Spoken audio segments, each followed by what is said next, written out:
I was just thinking about what is a cuck and what is so pathetic about them. It's a word that people use to describe or just to make fun of people who are pathetic. And so a cuck is basically someone who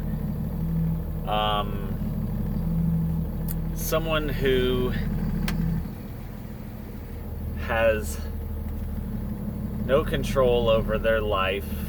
I guess the basis of the word is someone who is raising the child of another man. Someone who couldn't please their wife, and so she went elsewhere, and he's stuck with the bill.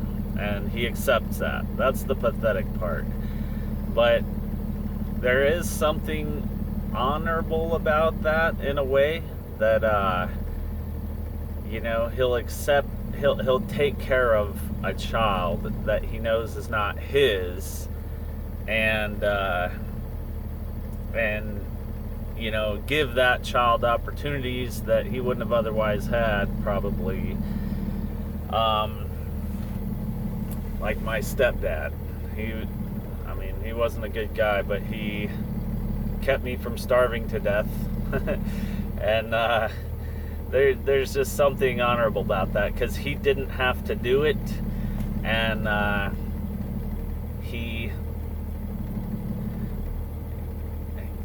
he did the bare minimum, but that's something. That's more than I would have had otherwise, probably. But when people talk about a cuck, what they really are referring to, what they should be more zeroing in on, is that a person accepts that someone else should have power over them. Like if a guy is taking responsibility for someone else's child, that's not inherently pathetic to me.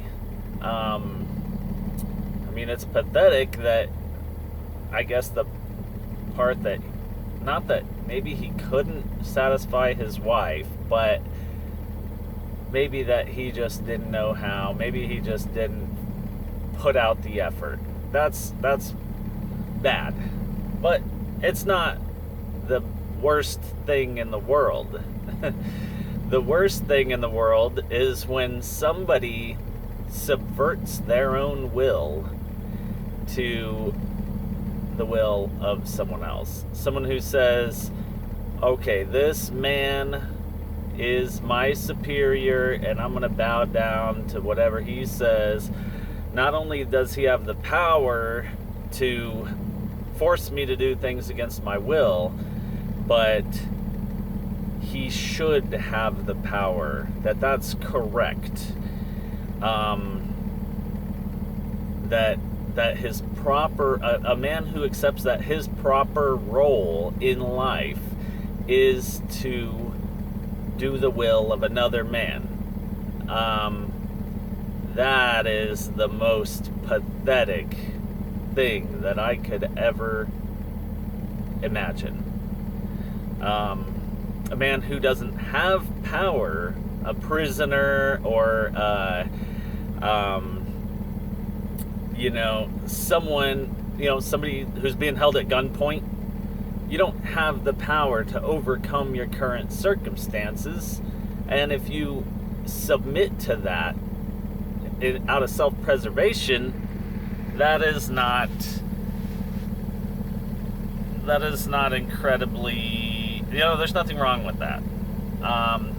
But to accept the premise that you should be subservient and you should be overpowered and submissive to another man, that is something I cannot respect. I cannot respect that, and I don't trust anyone who is like that, who believes that. And that's more common than you probably think.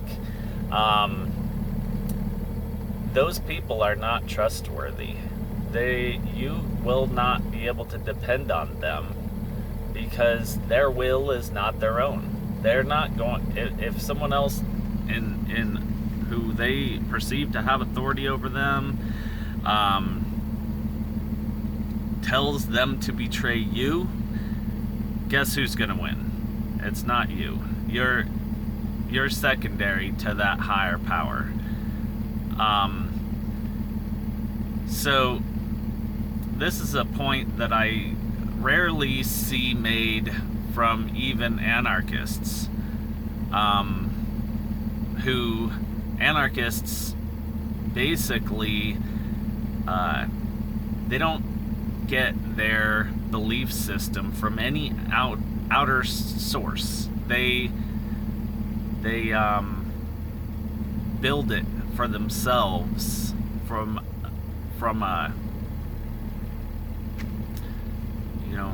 experience. They understand the world according to their experience, not according to what they're told. And they normally all come to some common ground, but I've seen this from a few anarchists, but I think this is a very important point that is not hit on enough.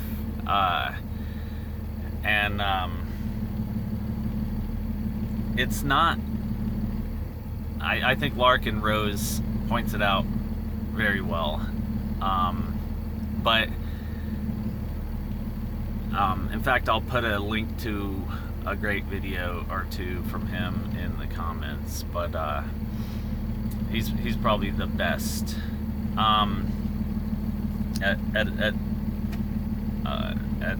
describing this phenomenon. But I better go. But